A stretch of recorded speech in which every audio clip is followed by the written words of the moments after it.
I want you to think about something before I start.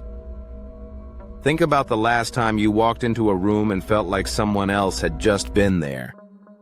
You couldn't explain it. Nothing was visibly wrong. But there was this feeling, this low, quiet pull in your gut, that told you something was off. Most people brush that feeling aside. I used to be one of those people. I'm not anymore. My name is Ryan. I'm 34 years old. I live in Columbus, Ohio now, and I haven't slept a full night since October of last year. My therapist says I have acute stress response. My doctor says it's anxiety. My best friend says I need to stop obsessing over it and move on. None of them were there. None of them saw what I saw in that cabin. This is what actually happened. Her name was Claire. We'd been together for 3 years. She was the kind of person who remembered the names of your childhood pets after you mentioned them once, who always knew when you were lying about being fine, who laughed at her own jokes before she even finished telling them. I loved her completely.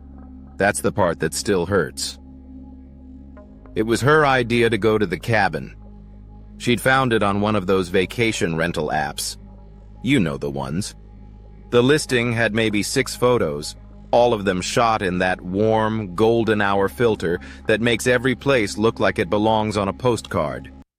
Exposed wood beams, a stone fireplace, a back porch that looked out onto Hallow Lake, which sat at the edge of the Hocking Hills region in southern Ohio. The reviews were fine. Not great. 4 of them total, which felt low for a place that had apparently been on the app for 3 years. Most rental cabins in that area had 40, 50 reviews. But Claire said I was overthinking it, which, admittedly, is something I do a lot. The one review that stuck with me, and I remember it almost word for word now, was from a user named T. Marsh, posted about 14 months before we booked. It said, "Beautiful location. Wouldn't stay again.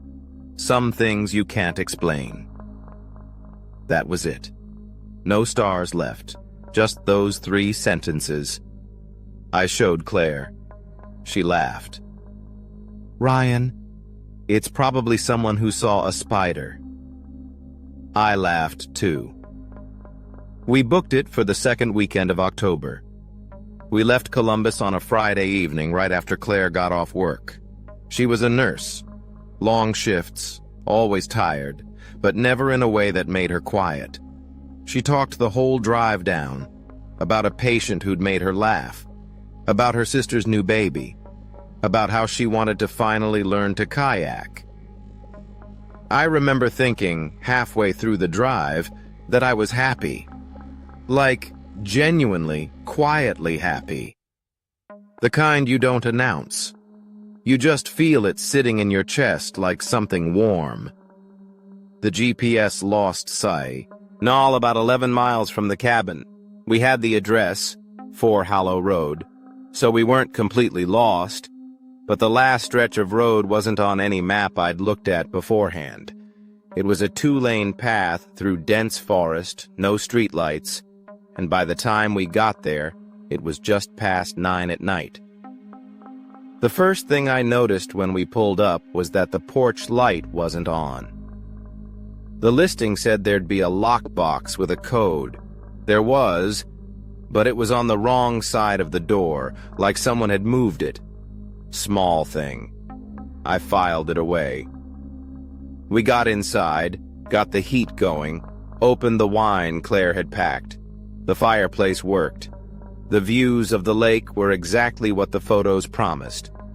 We ate takeout we'd picked up in town and stayed up until midnight talking about nothing important, which is sometimes the best kind of talking. I felt good. I shouldn't have felt good. The first night I woke up at 2:43 a.m.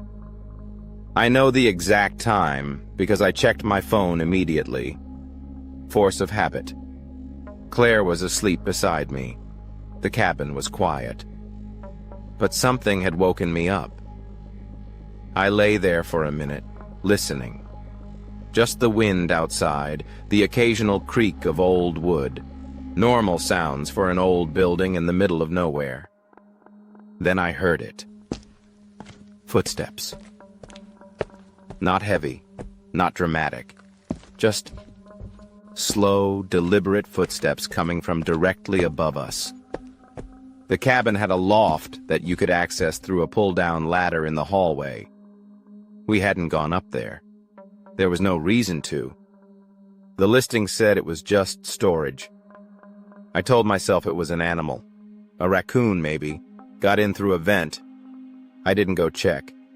I went back to sleep. In the morning, I mentioned it to Claire. She said she hadn't heard anything. She said it was probably the roof settling in the cold.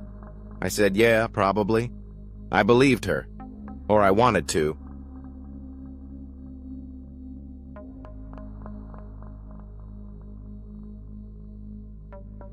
Saturday afternoon, Claire wanted to explore the loft.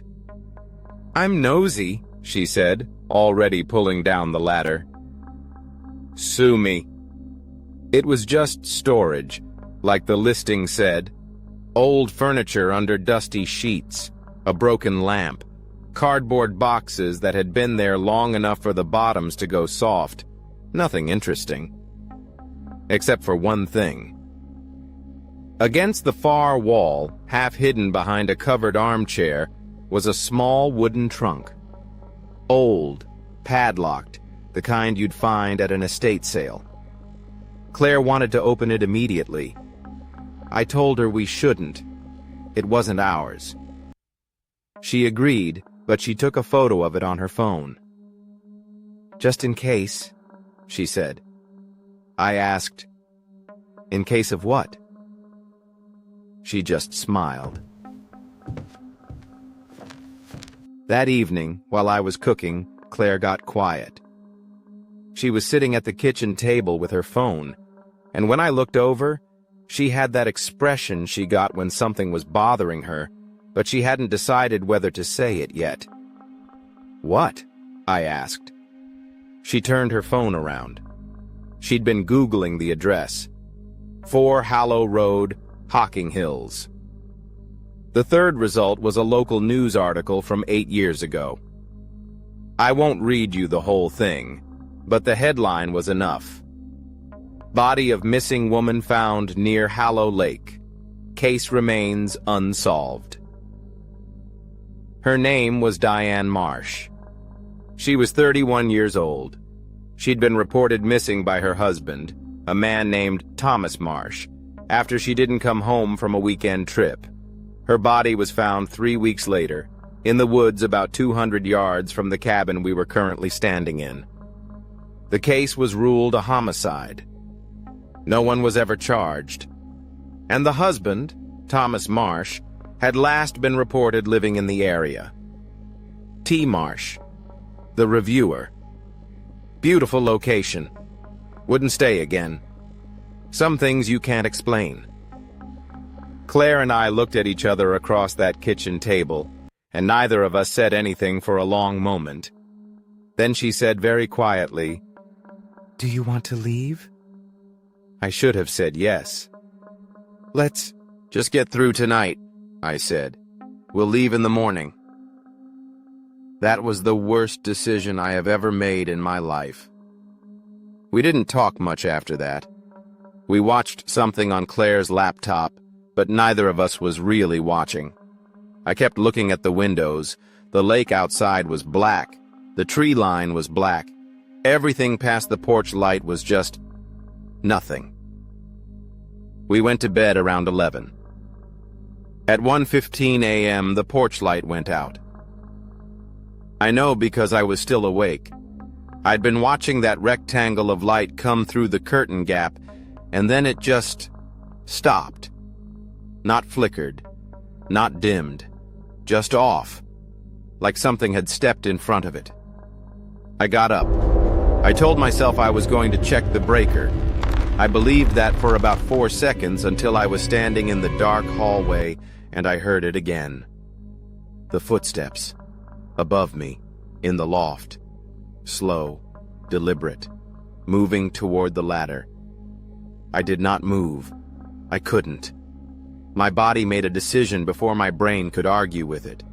It just stopped. Every muscle locked. The footsteps stopped. For maybe 20 seconds, complete silence. Then the loft ladder, the pull-down one in the hallway, the one that takes actual effort to open, began to lower. Slowly, I turned and I ran back to the bedroom. I don't know why I ran back instead of out. I just did. I grabbed Claire, shook her awake, and before she could say a word, I had my hand over her mouth and I said, "There is someone in this cabin. We need to go. Right now. Don't make a sound." Claire's eyes went wide. She understood immediately. She didn't ask questions. We didn't grab our bags. We didn't look for shoes. I had my keys in my hand from where I'd left them on the nightstand. We went out the bedroom window. It was a ground floor drop, maybe 4 feet, and we ran to the car. I have never started an engine faster in my life. Here's the part I haven't told anyone. Not my therapist, not my best friend, not even Claire. When I was running through the hallway toward the bedroom, the 2 seconds it took to get from the hallway to the door, I passed the bathroom. The bathroom door was open, and in the bathroom mirror, in the darkness, I saw a reflection that was not mine. It was a man, standing at the far end of the hallway completely still, tall, not moving, just watching.